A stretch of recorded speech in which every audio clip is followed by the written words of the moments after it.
한강 작가의 노벨상 수상 소식에 5월 단체와 광주 시민들이 환호하는 것은 단지 한강 작가의 고향이 광주여서만은 아닙니다.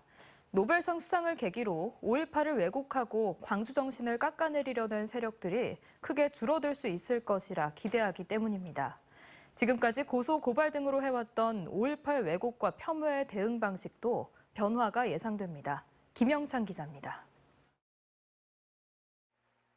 한강 작가의 노벨문학상 수상 소식이 들려온 이후에도 5.18 민주화운동을 왜곡하고 깎아내리던 세력들의 언행은 여전합니다.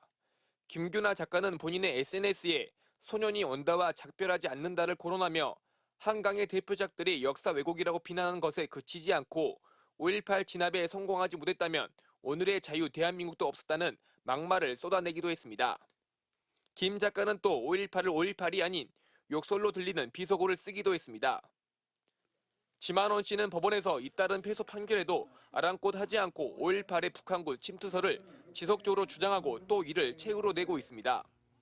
이에 대해 5월 단체들은 고소 고발의 형태로 대응을 해왔습니다. 하지만 인터넷상에서 난무하는 비방과 허위사실들에 몇 건의 고소 고발로 대응하기에는 턱없이 부족합니다. 그래서 이들을 처벌하는 5.18 특별법을 만들기도 했지만 왜곡과 폄훼에 맞서는 데는 한계가 있는 게 사실입니다. 과거 5.18 관련된 법률들이 만들어졌어도 이거 왜곡들은 끊이지 않고 확대 재생산됐던 경우가 있었습니다. 광주 정신을 깎아내리고 5.18 왜곡하는 이들에 대한 대응이 지금껏 수동적이고 소극적이었다고 한다면 이제는 상황이 달라질 것으로 보입니다.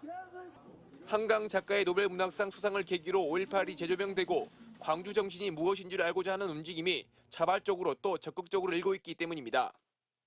서점마다 소년이 온다가 품절되면서 5.18에 대한 관심이 폭발적으로 높아지고 있는 가운데 한강 작가 수상 소식을 전한 광주 MBC 뉴스 유튜브 댓글만 보더라도 축하와 더불어 5.18을 잘 이해하게 됐다는 이들이 줄을 잇고 있습니다. 왜곡 폄훼하는 세력 사람들일 텐데 그분들이 이제 갈수록 설 자리가 없어진다. 더 이상 시민의 어떤 보편성 내지 시민의 상식이라는 범주에서 이제 자연스럽게 도태된다. 노벨상 수상을 계기로 일고 있는 5.18과 광주 정신에 대한 자발적인 관심은 지속 가능한 5.18의 전국화와 세계화, 광주 정신의 보편화를 기대하게 하고 있습니다. MBC 뉴스 김영창입니다.